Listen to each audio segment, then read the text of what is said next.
If I had a nickel for every time I have heard somebody make a Star Citizen reference to an Ashes of Creation video I've watched or posted on my channel, I would have tuition for both my daughters for college. It is an ongoing, recurring theme where everybody just seems to think that they're the first person to come up with it. And it just, you just got to drive it home. And it seems like so far, Ashes of Creation has heard and seen all these memes, and they're doubling down on it. Instead of ignoring it and shying away from it, they're leaning into it, as they say. And this month's live stream, the June live stream coming out this Friday, is no different. They are discussing server meshing. Now, I wanted to look up server meshing because I had never heard it before, and Star Citizen had a server meshing live stream a couple months ago talking about their new technology. And so I watched it. I watched it this last weekend. I did some Google searching as to what server meshing is. And I'll be honest, guys, I am not an expert. I don't know anything about server meshing, so I will be watching the live stream. I will say, going from a node war to server meshing, it's on the excitement scale. It is a little bit of a downgrade, but this is important. It's obviously worthy of its own live stream. And instead of going into the details that I don't know, I could explain from my experience why this is so important. And so that's what we're going to do. We are going to just ignore the fact that I am a technological dunce, and we're going to lean into the fact that I've played games and I can talk about that. And so that's what we're going to do in this video. So let's dive into it.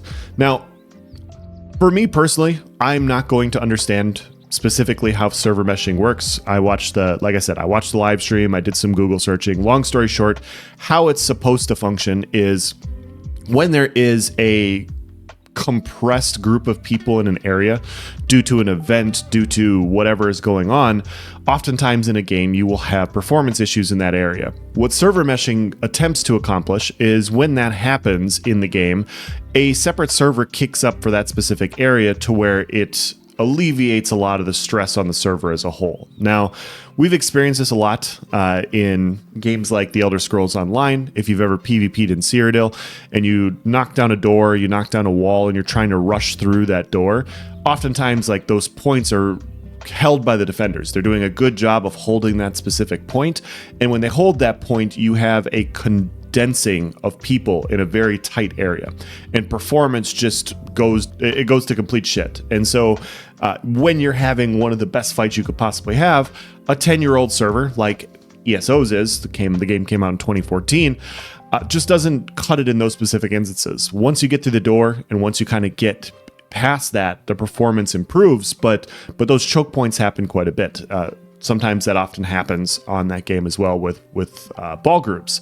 It also happens at coordinated world boss events during different events that they have. Same thing happens in New World. You come out with a new holiday beast that drops a specific item. Well, everybody on the server is going to go kill this holiday beast, and everybody's at that point, and the server really struggles. And so this is the issue that a lot of MMORPGs have struggled with over the years. It makes a lot of sense. Like technologically, we haven't advanced past this, where we're cavemen, trying to figure out what fire is, essentially. And so this has often been one of the biggest issues. If you're trying to play a massively multiplayer online role-playing game, server performance often holds back that experience. It holds back the world feeling correct. And I don't know what you guys got into games for. I don't know what you guys got into MMORPGs for, but for me personally, like, you want to build and advance your character, and you want your character to look cool, and you want your character to feel powerful. And in these instances,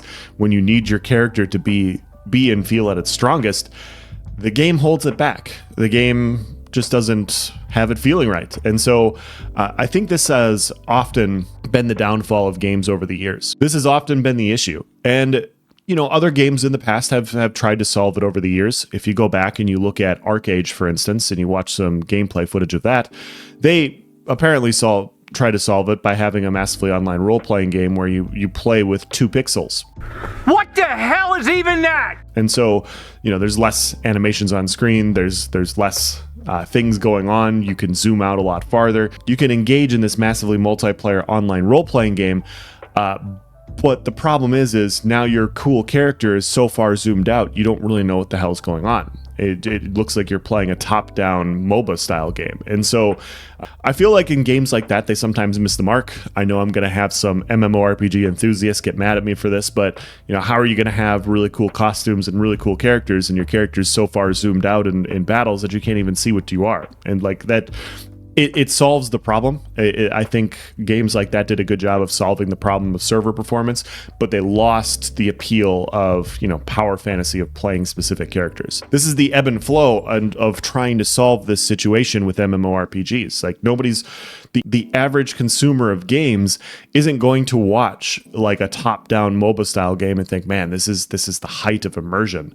This is peak getting into a fantasy world and making me feel like I'm playing in it. And so with all those questions in mind, does server meshing answer these questions? We already see with what Ashes has been posting over the last couple of years with UE5 that the game looks great, that the game is going to be very, very nice. If I hear Nice rant one more time about how good the water looks in Ashes of Creation, I feel like I'm going to pull my hair out. But in all seriousness, it does look like a good game. It does look like it's going to perform well. They're boasting that they're going to have 250 v 250 node wars, and when you're trying to sell the game on big style events like this happening, you need to make sure this game is going to work in those moments. And so that's what I'm going to be paying attention to. I'm very curious. Like, I don't think we're going to have all the answers solved during this live stream because it will need to be tested during Alpha 2. This is one of those things that until we get in there and test it on Alpha 2 servers, on beta servers, we won't exactly know what the solution is. But I will say that in the past, doing nothing and zooming your character so far out that there's 3 pixels, this is probably doing something different is a good choice. And I'm hopeful that this solves the potential MMORPG problem that they often face. And if it does, we may see even more games like this in the future go this route and create servers like this to where they can have a spin up of a server to, not decrease performance. And then, no matter what your thoughts are on Ashes of Creation this type of advancement that Star Citizen and Ashes have done is an advancement for the space as a whole. See what I did there, guys? Star Citizen, space. You like that tie-in? I'll be here all week. But regardless, my point is this is technically, it could be a very technically boring live stream, but the solution that they're trying to solve is a big deal. The solution they're trying to solve, and if they can solve it, is going to advance the space in a very large way. And so that's tough to be ignored. That's tough to be ignored as a live stream. So I am looking forward to seeing exactly how the server meshing technology is going to work. Is it going to be similar to what I saw from Star Citizen? I'm very curious about exactly how they're going to test it and show how it's going to work. Like, are they going to be able to put strain on a server and show to us like how performance improves with this happening? Like, how is the showcase going to go? Or is it going to be very technical, basically like a written paper? I'm not exactly sure how they're going to showcase it, but regardless, I'm interested in finding out more. I'm interested in finding out if the biggest MMORPG problem that exists in the space is solved. And so I will be tuning in. I will obviously do a recap video as well on this channel. If you guys are interested in seeing that, after the live stream, I will do a video going through my overall thoughts on what they provided and, what I think of it. And so if you want to watch that, stay tuned and maybe consider liking and subscribing, and I'll catch you on the next one. But yeah, let me know what you guys think about this month's live stream. Let me know if there's anything else coming forward that you think might happen. I'm going to end this video here. Thank you for watching, guys. Have a nice day.